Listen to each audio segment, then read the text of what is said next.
Assalamualaikum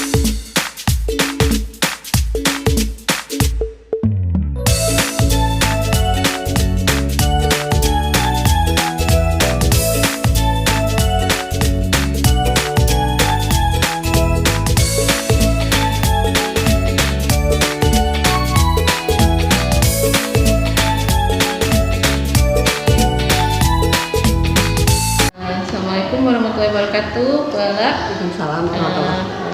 Ini ada yang mau ditanyakan nih ya mengenai yang kemarin sudah saya berikan mengenai kasus Bu Tati. Oh iya, kasus Bu Tati. Kasus Bu Tati yang guru kelas 5 yang mengajar di kelas 5 dan dia itu orangnya terkenal disiplin dan cenderung galak ya, seperti yang sudah saya kemarin bilang sama Ibu. Nah, kira-kira jika menghadapi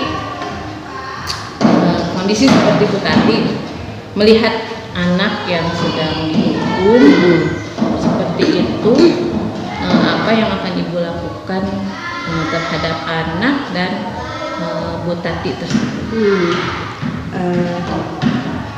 Mungkin yang pertama saya lakukan adalah konfirmasi dulu ke Bu Tatinya. Kira-kira kenapa nih anak diberikan hukuman seperti itu? Apalagi ini mayatnya anak perempuan lagi ya, anak perempuan. Kemudian setelah kita konfirmasi, kita memberikan pendapat dulu bagaimana kalau misalkan hukumannya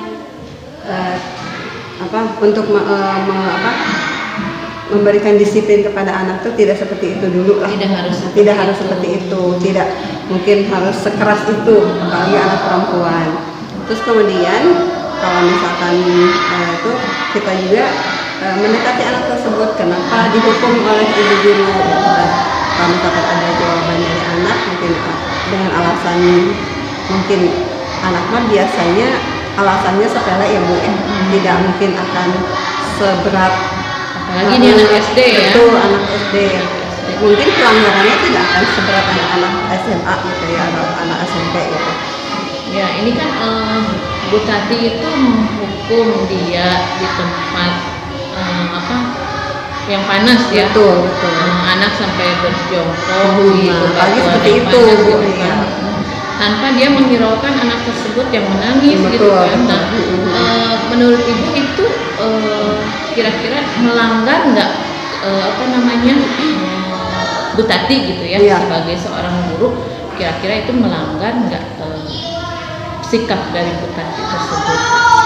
Kalau misalkan melanggar sih mungkin tidak ya Bu, tapi dianggap terlalu keras lah untuk hukuman selevel anak SD, apalagi ini kepada anak perempuan. Mungkin jadi kita memberikan pendapat bagaimana hukumannya untuk mendisiplin anak tersebut tidak seperti itu gitu.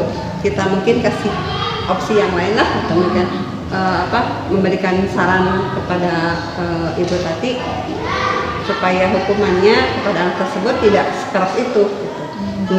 Untuk mendisiplinkan anak. Jadi tidak mesti dengan hukuman ya, mendisiplinkan anak. Betul, tidak. Nah, kalau misalkan nih tadi kan kata Ibu bicara dengan Bu Tati ya. Kira-kira kalau misalkan Bu Tati tidak mau menerima nih saran dari Ibu seperti itu, nah bagaimana kira-kira kalau misalkan seperti itu? Bu Tatinya kekeh misalkan ya, ini kan anak saya, kelas saya, misalkan ya terserah saya misalkan kalau seperti itu. Nah, kira-kira apa yang akan Ibu lakukan? Ya, kalau misalkan saran sebagai teman tidak bisa diterima, ya mungkin kita meminta bantuan kepada guru yang lain mungkin yang lebih bisa berpengaruh, atau mungkin lebih itu lagi kita kepada kepala sekolah.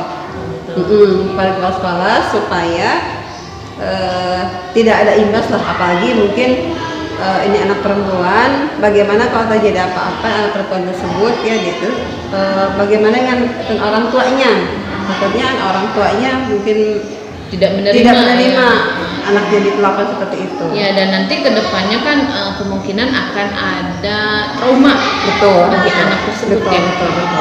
Mungkin keputusan yang Ibu ambil itu kan tadi bicara dengan Bu Tati, dan mungkin mendekati anak juga ya, menanyakan kesal apa yang sudah dia lakukan sehingga Bu Tati memberikan hukuman kepada dia gitu ya.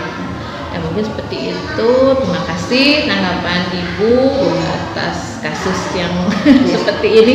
Mudah-mudahan tidak terjadi di sekolah kita ya Bu ya. Karena walau bagaimanapun kita sebagai guru harus menjadi pamong bagi anak-anak didik kita dan harus menjadi teladan juga bagi mereka.